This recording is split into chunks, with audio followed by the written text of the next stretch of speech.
Hey guys, welcome back to a brand new PTCGO video. Well, this actually isn't a PTCGO video. This is a top 5 video. Today we're going to be looking at the top 5 cards in Flashfire. And, so yeah, let's get into it. So, at number 5 we have Blacksmith. Now, this card is really the only way Fire Pokemon got even more support. You know, we did have Emboar, but Emboar was a stage 2, and not a lot of people... I mean, Emboar was good, but not a lot of people really ran it. It was morely based on Blastoise because it had better partners, like Keldeo. However, Blacksmith made it possible to do 170 damage on turn 1 with a Charizard. So, this card is very, very good for Fire-type decks, and if you're going to play a Fire deck that revolves around Fire Pokemon, you pretty much have to play Blacksmith. It's just a really good card, and yeah, so that's why Blacksmith comes in at the number 5 spot. Coming in at the number 4 spot, we have a Mega Evolution, and this is going to be Kang. Oh, wait, I gotta do this.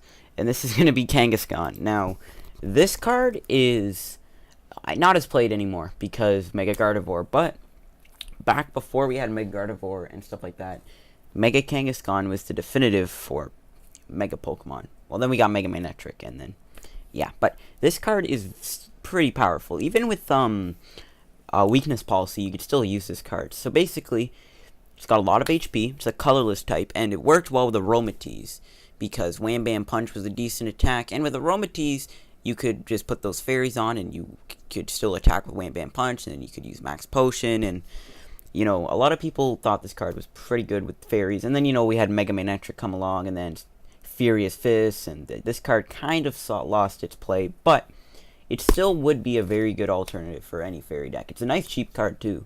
You know, I know Puka was a pretty big fan of this card at some time, but you know, now it's not as played anymore, but it was played for a decent amount of time just because of the fact you could max potion, had a lot of HP, and it just worked well with fairies. So that is why Kangaskhan, or Mega Kangaskhan I should say, will come in at the number 4 spot. Coming in at number 3 is a card that really hasn't been seen any play recently because of Megas, and that's going to be Pyro.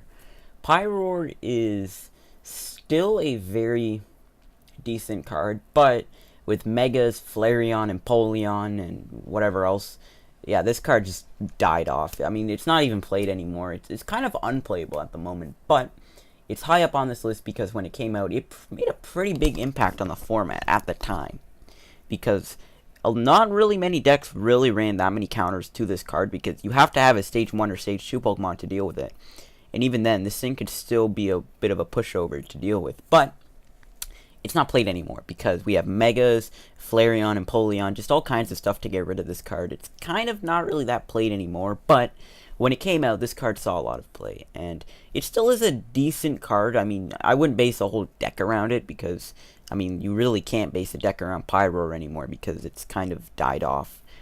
But you can still run it as an interesting tech, like maybe Pyro or Donphan, Pyro or Mega Manectric, which I actually might do a video on very soon. And yeah, so we got, yeah, Pyro coming in at the number 3 spot. Coming in at the number 2 spot is another Pokemon, and this is going to be Charizard.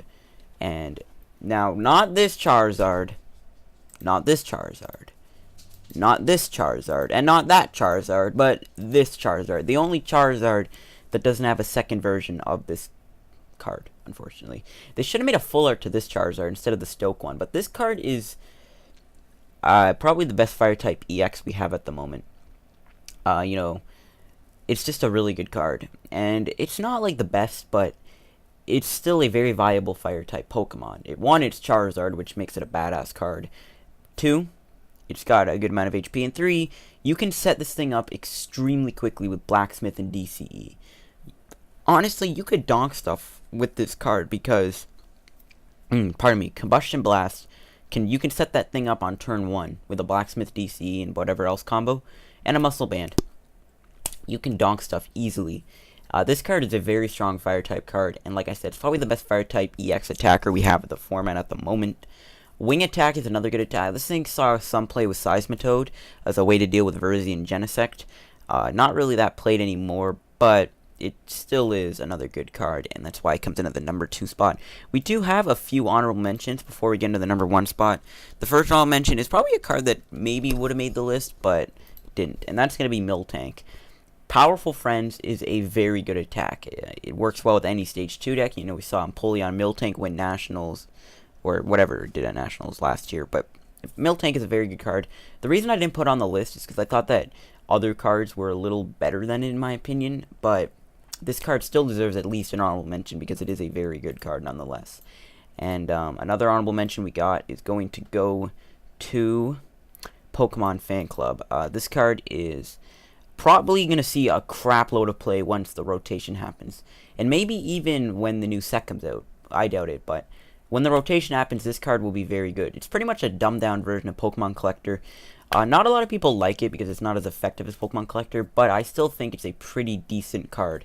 It's going to work really well with Shaman EX in my opinion. And yeah, so at the moment it's just going to be an honorable mention because this card still sees some play.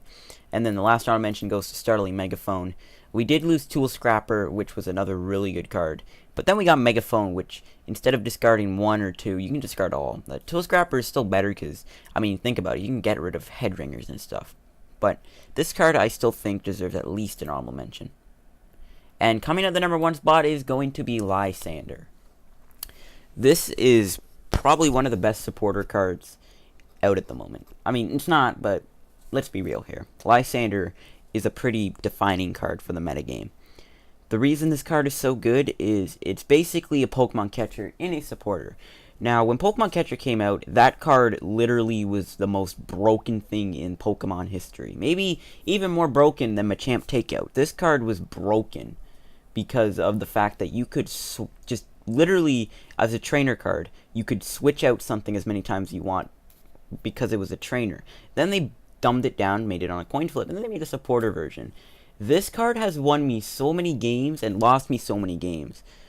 It's just such a powerful card. You know, switch one of your opponent's bench Pokemon with his or active Pokemon. One of the best abilities out in the game, and just, it's such a powerful card. There's no denying that this card is a huge card in the metagame. And it's won games, it's lost games, it's a good card. Like, I've lost so many games because they could just Lysander something out on the bench and just knock it out, like a Jirachi or something that's weak to their active, you know what I mean. But like I said, Lysander comes at the number 1 spot for the top 10, or the top 5, sorry, Pokemon X and Y Flashfire set. So anyways, that was the set, guys. I hope you guys enjoyed this video, and if you did, don't forget to hit the like button, and yeah, I will see you guys on another video. Goodbye.